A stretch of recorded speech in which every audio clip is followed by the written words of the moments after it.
오늘 본문 말씀 마가복음 8장 31절로 38절 말씀, 이 말씀 중심에서 은혜를 받고자 할 말씀은 나를 따르라거든. 어느 부부가 자신들의 아이에게 성경을 잘 가르치고 있었습니다. 그들은 아이가 하나님의 뜻대로 살기를 바랬고 성경을 가르쳤던 것입니다. 그러던 어느 날 아이가 갑자기 다른 곳으로 이사를 가자고 졸랐습니다. 부모는 놀라서 물었습니다. 지금 우리가 사는 곳은 모두가 교회에 다니고 있지 않니? 이보다 더 좋은 곳이 어디 있겠니? 그러자 아이가 대답합니다. 그들 모두가 교회에 다니고 있는 것은 맞습니다. 그런데 그들 중에 누구도 예수님처럼 살지는 않는 것 같아요. 왜 그렇게 생각하니? 부모가 또 묻자 아이는 대답합니다. 예수님은 가난하게 사셨는데 그들은 부유하게 살려고만 하고요. 예수님은 겸손했는데 그들은 서로 자랑만 하는 것 같아요. 또 예수님은 고통을 받으며 사셨는데 우리 주위의 사람들은 편안하게만 살려고 하잖아요. 여러분, 마음에 찔리십니까? 우리 주위에 교회에 다니는 분들이 참 많습니다. 우리나라에는 약 1200만이라는 교인이 있다고 합니다. 그러나 하나님께서 인정하시는 교인의 수는 얼마나 될까요? 과연 하나님께서 요구하시는 성도 자격은 어떨까요? 오늘 본문을 통하여 하나님의 기준에 드는 교인이 되시기를 바랍니다. 오늘 본문을 보면은 우리와 하나님의 관점이 너무도 다름을 알 수 있습니다. 예수님은 3년의 공생의 기간 중 제자들에게 자신의 죽으심에 대하여 여러 번 말씀하신 바 있습니다. 오늘의 내용은 예수님께서 자신의 죽으심에 대하여 직접적으로 말씀하셨다고 그에 대한 제자들의 반응을 기록하고 있습니다. 그것은 제자들에게 있어서 정청병력과도 같은 소식이었습니다. 유대인들은 메시아가 오시면 자신들을 로마의 압정에서 구원하고 세계 최강의 국가를 세우실 것으로 생각하고 있었습니다. 즉 현세적이고 세상적인 구세주를 기대하고 있었던 것입니다. 제자들도 그러한 분위기 속에서 살아왔기에 예수님에 대하여 그러한 기대를 가지고 있었던 것입니다. 그래서 베드로는 펄쩍 뛰며 만류했습니다. 예수님의 말씀은 자신의 생각과 너무도 차이가 있었기 때문입니다. 그때 주님은 호되게 베드로를 나무랍니다. 사단아, 내 뒤로 물러가라. 너는 하나님의 일을 생각지 않고 내 생각만 하는구나. 이 말을 들었을 때 베드로는 아마 큰 충격을 받았을 것입니다. 자신을 사탄이라 몰아붙이는 예수님을 원망도 했을 것입니다. 베드로는 인간적인 생각이 꽉 차서 하나님의 일을 전혀 생각하지 않고 있었습니다.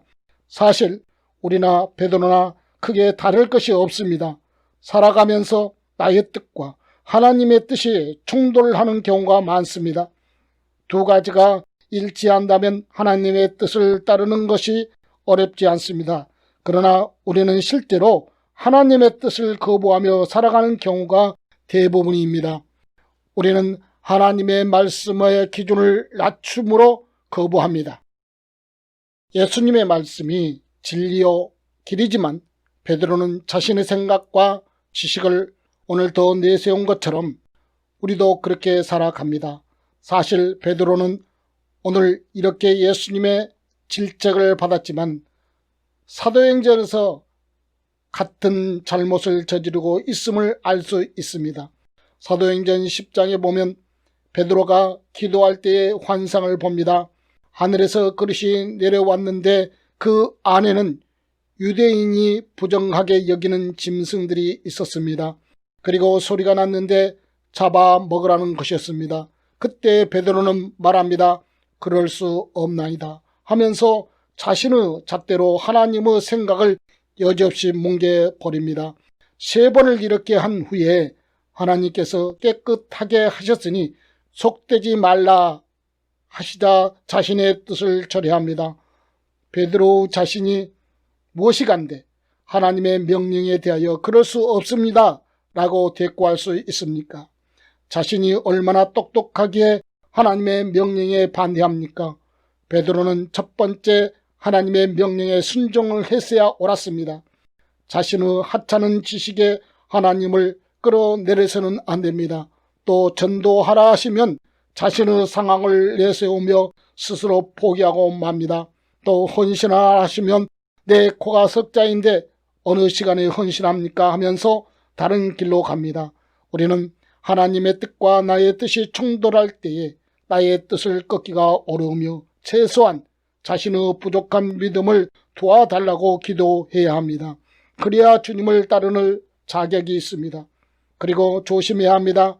사탄은 시간 우리를 하나님의 곁에서 벗어나게 하려고 얼마나 힘을 쓰는지 모릅니다. 사실 오늘 베드로 말은 사탄에게서 온 것입니다. 우리가 하나님의 뜻에 따르지 않을 경우에 우리는 사탄이 좋아하는 길로 들어서고 있는 것입니다. 더욱이 그래서 우리는 하나님의 뜻에 무조건 순종하는 사람이 되어야겠습니다. 주님은 제자들에게 말씀하셨습니다. 예수님을 따르려면 자신을 부인하고 십자가를 지고 예수님을 따르는 것입니다. 자신을 부인하라는 것은 자신의 생각, 지식, 경험 등을 버리라는 것입니다. 예수님의 뜻에 자신을 맞추라는 것입니다. 그때에 우리는 높은 자리에 갈 수 있습니다. 하나님의 커트라인에 들 수 있다는 것입니다.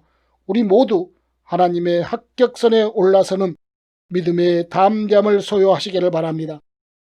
또 주님은 십자가를 지라고 하십니다. 십자가는 순종을 의미합니다. 예수님은 십자가를 놓고 죽을 힘을 다하여 기도하셨습니다. 그리고 결국 순종하셨습니다. 우리도 우리에게 맡기신 십자가를 순종함으로 집시다. 또한 십자가는 죽음을 의미합니다. 내가 죽어야 한다는 것입니다. 사도 바울은 날마다 죽은 사람입니다. 왜 그가 그런 고백을 했습니까? 예수님으로 자신 안에서 온전히 살게 하기 위해서입니다. 맞습니다.